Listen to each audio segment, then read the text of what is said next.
Jack, I've got some important news. The head of the CIA has finally given us the green light.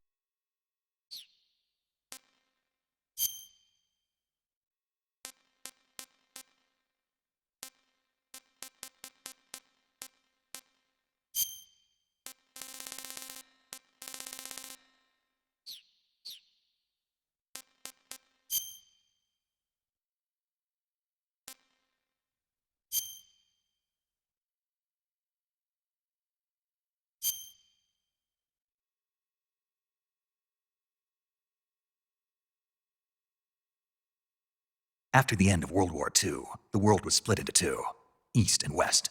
This marked the beginning of the era called the Cold War.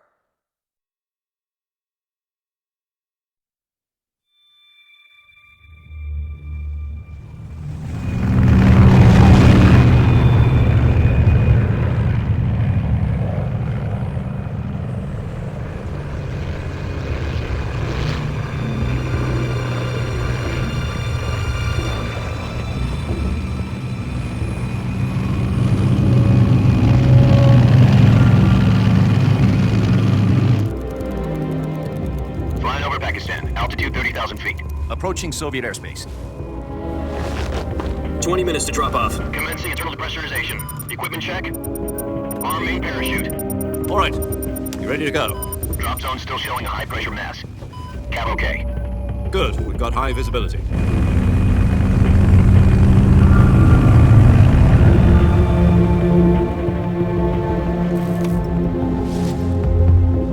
Put out that cigar. Connecting oxygen hose to interior connector. Put on your mask.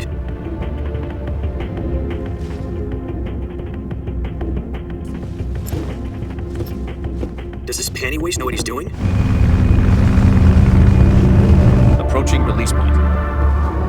10 minutes to drop off. Hey, are you deaf? He said put out the cigar and put on your mask.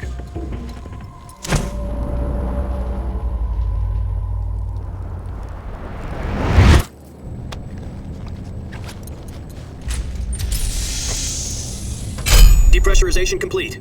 Checking oxygen supply. 6 minutes to drop off. Opening rear hatch.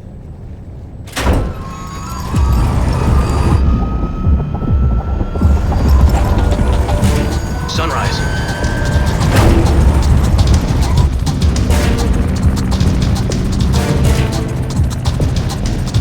External temperature minus 46 degrees Celsius. 2 minutes to drop off. Stand up. You'll be falling at 130 miles per hour. Try not to get frostbite from the wind chill. 1 minute to drop off. Move to the rear. Activate the alarm model. This is one for the history books. The world's first halo jump. 10 seconds to drop off. Stand by. Status okay. All green. Prepare for drop off. Countdown. 5, 4, 3, 2, 1. Spread your wings And fly. God be with you.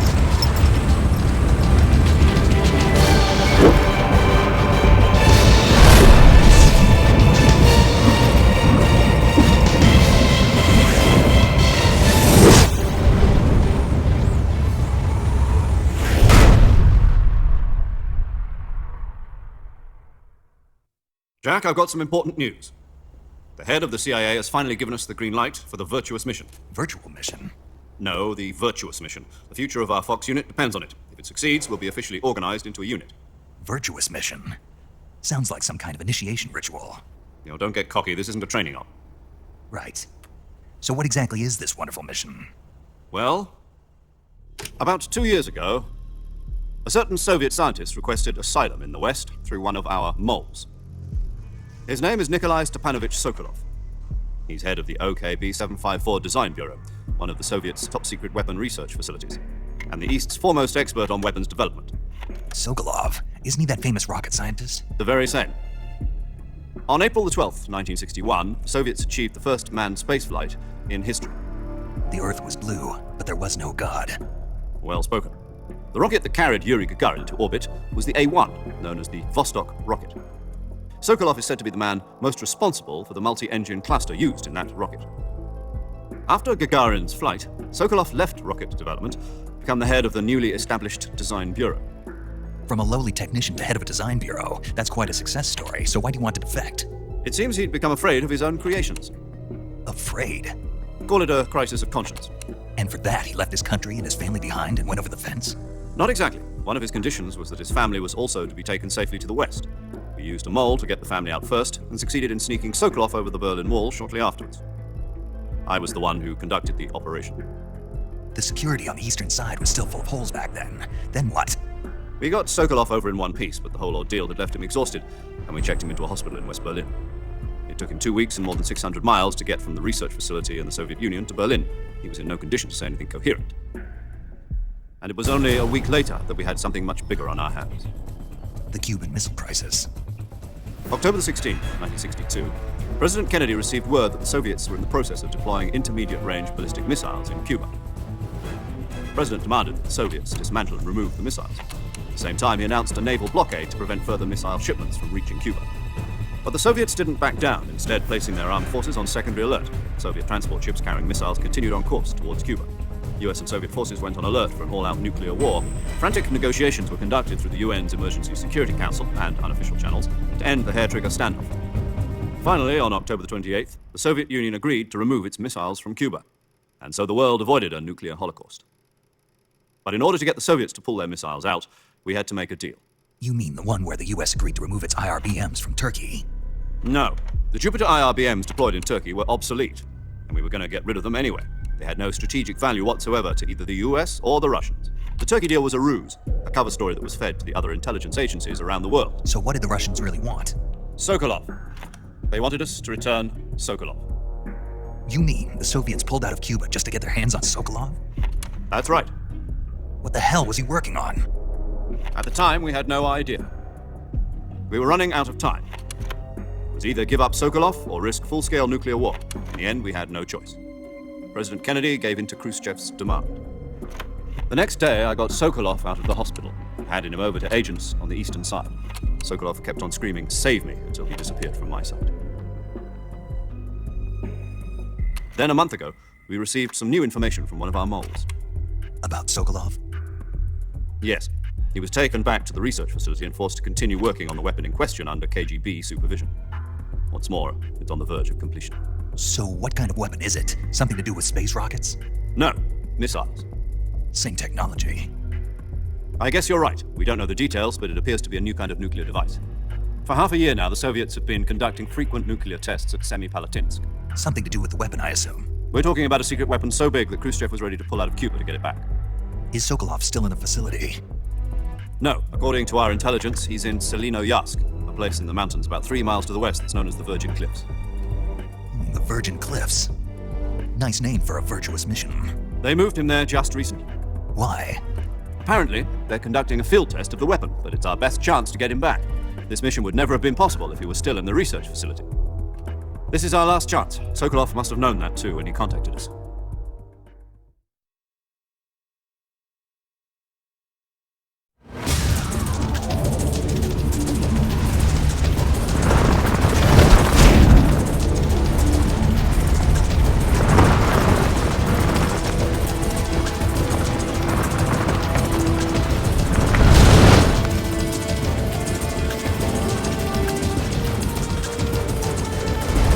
Listen up, Jack. Your mission is to infiltrate Selinoyarsk in the Soviet mountains, ensure the safety of Sokolov, and bring him back to the West.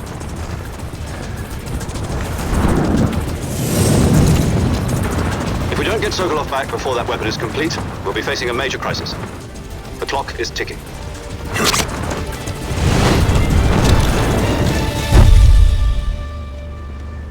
Once we've confirmed the rescue of Sokolov, stand by at the recovery point. A recovery balloon will be dropped at that point. Helium will be pumped into the balloon to inflate it. The process takes about 20 minutes. Once it's complete, the gunship's arm will latch onto the balloon and pull it up. The Fulton surface-to-air recovery system. I'm familiar with the theory. Take it easy. It's been combat-proven. Do you think Sokolov is up to it? The shock will be less than during a parachute jump, and the arm can handle up to 500 pounds. So you're planning on going over the border in a single combat talent? She's equipped with two 6-barrel 20mm Vulcan cannons, as well as two 40mm machine guns. Sounds like she could hold her own against a battalion of tanks. Even with the fuel in the reserve tank, we're facing a 4-hour time limit. If all goes well, it shouldn't take more than a few hours. Home in time for dinner. But if anything goes wrong, you'll be eating dinner, breakfast, and all the rest of your meals in the jungle.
Do you copy? You're already in enemy territory, and somebody might be listening in. From here on out, we'll be using code names to refer to each other. Your code name for this mission will be Naked Snake. I'll be referring to you as Snake from now on. You're not to mention your real name. Snake? What, you don't like snakes? What do you mean? You've eaten one before, haven't you? In survival training. I'm glad to hear that. I don't know if I'd ever order one in a restaurant, but... Be careful, you might not have a choice. What about you, Major? What should I call you? Let's see. I'll be Tom. Call me Major Tom. This will be a sneaking mission. You must not be seen by the enemy. You must leave no trace of your presence. Is that clear? This kind of infiltration is the Fox unit's speciality. In other words, weapons and equipment are procured on site. That goes for food as well. You're completely naked, just as your name implies. Great. Now I see why you asked me if I like snakes. I suppose calling me Snake was your idea of a joke, too. No, there's a good reason for that. I'll tell you later when the time is right. Gotcha. Getting back to the subject, how exactly am I supposed to feed myself? You've been issued a knife and a tranquilizer gun. Use them to hunt for food. You'll also find some medical supplies in your backpack. Yeah, about the backpack. I lost it in a tree on the way down. I see. Well, you'd better go back and get it then. You know where it is? No problem. I can see it from here. It's stuck on a branch. To climb a tree, stand in front of a tree that's covered in ivy and press the action button. I'll be monitoring your progress over the radio. We can't risk violating Soviet airspace, but I'll be in the gunship. My frequency is 140.85. I'll give you a call if I need to talk to you. If you need to talk to me, use the send function. Okay, Snake, go get your backpack.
I see you've retrieved your backpack, Snake. To equip a weapon, it's necessary to take it out of your backpack. In the survival viewer, choose Weapon from the backpack. Your available weapons will be displayed in a window in the upper left. From that list, choose the weapon you want to equip and press the Enter button. For other equipped items, just do the same thing from Item. Got it. Use the survival viewer backpack. Yep, that's right. Survival is fundamental to this mission. After you've been out in the field for a while, your stamina will start to drop. If your stamina gets too low, it'll affect your performance. You won't be able to shoot accurately, for example, and your wounds won't heal as smoothly. Keep an eye on your stamina so you don't run out. To recover lost stamina, you can hunt for local flora and fauna. You can use either your tranquilizer gun or your knife to hunt. My only weapon is a Mark 22 Hush Puppy tranquilizer gun? That's right. It's been fitted with its own suppressor. However, the suppressor will deteriorate every time you fire. Once its durability reaches 0, the noise suppression effect will be gone. So don't get too trigger-happy with it. The suppressor's durability is shown in the icon. Any weapons and equipment beyond what you're carrying now, you'll have to find as you go. I have to find my own weapons and equipment? Whose crazy idea was this anyway? Solo covert actions are standard Fox operating procedure. You can't leave any traces of your presence. No weapons, equipment, footprints, sweat, or bodily waste. The same goes for bullets and cartridges, too. Your presence in enemy territory is already a violation of international conventions of warfare. There aren't supposed to be any American soldiers in Russia.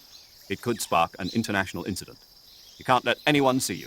You can't let the enemy know you're there. This is a stealth mission. You're a ghost, Snake, in every sense of the word. And there'll be no rescue if you're captured. The military and US government will deny any involvement in the affair. Then I'll just have to take care of myself, huh? I'm afraid so. You've been given a fake death pill for that purpose. SIS guidelines stipulate that soldiers on covert ops like this one be issued a potassium cyanide capsule. Tape it to your body so you can take it when you need to. How generous of you. Use it if you're taken prisoner by the enemy. It'll send you into a state of false death for a short time. Fooling them into thinking that I'm really dead. So how do I come back to life? Just take the revival pill. You mean that thing they put in my tooth before the mission? That's the one. But be careful. If you remain in a state of false death for too long, nothing will be able to bring you back. Remember that. I'll keep it in mind. You said this was a solo mission, right? Right. I guess that means I can't count on any reinforcements. Correct. The mission rests entirely in your hands. A real one-man army. Relax. There's a support team ready to back you up over the radio. Who? I'll introduce them to you. This time, survival is of utmost importance. The first member of the support team will be in charge of monitoring your physical condition, acting as a medic, so to speak, as well as recording your mission data. She's a member of Fox as well, and she's here on the gunship with me. She? Hello, Snake. I'm paramedic. Nice to meet you. Paramedic. As in a medic who comes in by parachute. Aren't you going to tell me your real name? Are you going to tell me yours, Mr. Snake? My name, huh? It's John Doe. And they call you Jack for short. You're a regular Captain Nemo. A name means nothing on the battlefield. After a week, no one has a name. What's your name? Jane Doe. Very funny. I wasn't joking, but I'll tell you my name only if you manage to make it back alive. My frequency is 145.73. She's also in charge of recording your mission data. Whenever you want to save, send a message over the reserved save frequency, 140.96. So saving lets me record my mission data. That's right. It also records the state of your health. Good to know. There's one more person I want to introduce you to, Snake. Huh? Speaking of snakes, you remember the boss, don't you? A legendary soldier and your mentor. Actually, it was the boss that got the DCI's authorization in the first place. She's going to be serving as Fox's mission advisor. The boss is? She also helped me plan this mission. She and I were at SAS together. Jack, is that you? How many years has it been? Boss? That's right. It's me. Oh. Talk to me. Let me hear your voice. It's been 5 years, 72 days, and 18 hours. You've lost weight. You can tell just by the sound of my voice. Of course I can. I know all about you. Really? Well, I don't know anything about you. What's that supposed to mean? Why'd you disappear on me all of a sudden? I was on a top-secret mission. You didn't need me anymore. But there were still so many things I wanted you to teach me. No, I taught you everything you needed to know about fighting techniques. I taught you all I could. The rest you needed to learn on your own. Techniques, sure, but what about how to think like a soldier? How to think like a soldier? I can't teach you that. A soldier needs to be strong in spirit, body, and technique. And the only thing you can learn from someone else is technique. In fact, technique doesn't even matter. What's most important is spirit. Spirit and body are like two sides of a single coin. They're the same thing. I can't teach you how to think. You'll just have to figure it out for yourself. Listen to me, Jack. Just because soldiers are on the same side right now doesn't mean they always will be. Having personal feelings about your comrades is one of the worst sins you can commit. Politics determine who you face on the battlefield. And politics are a living thing.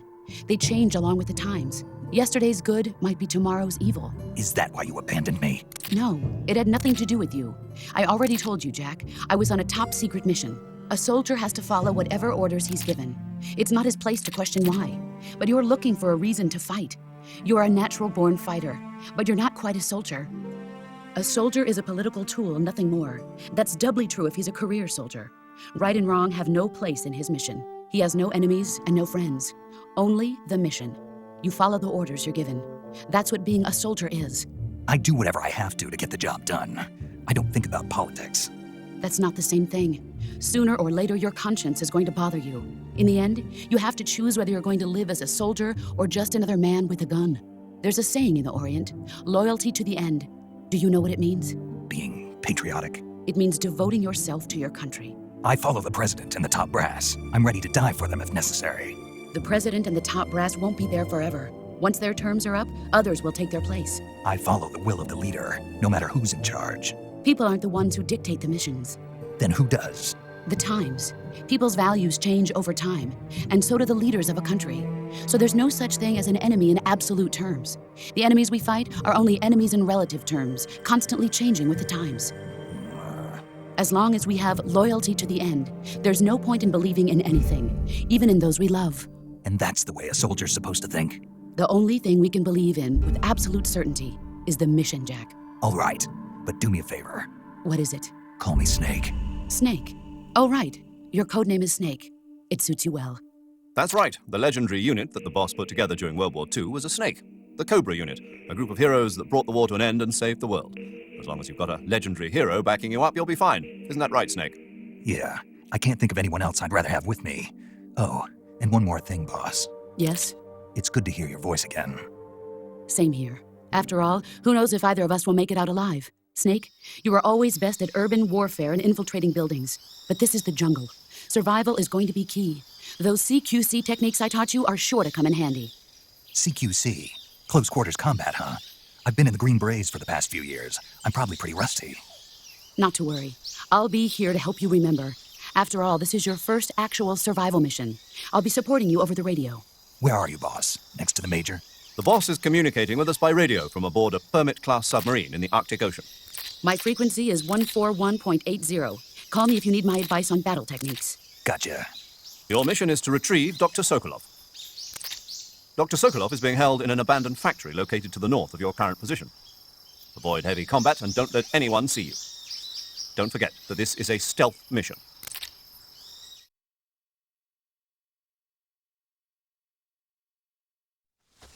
Snake, try to remember some of the basics of CQC.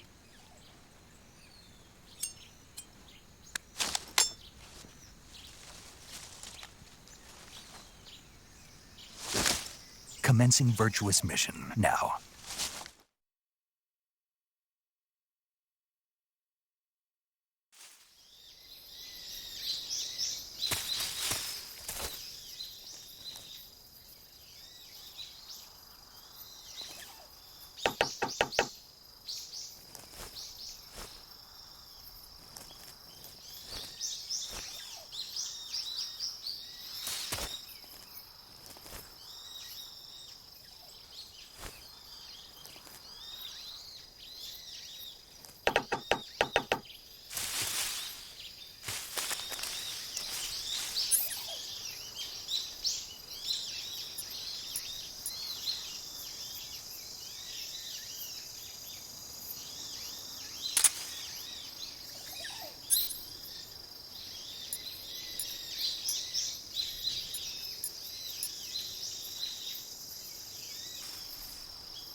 Disgusting.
it.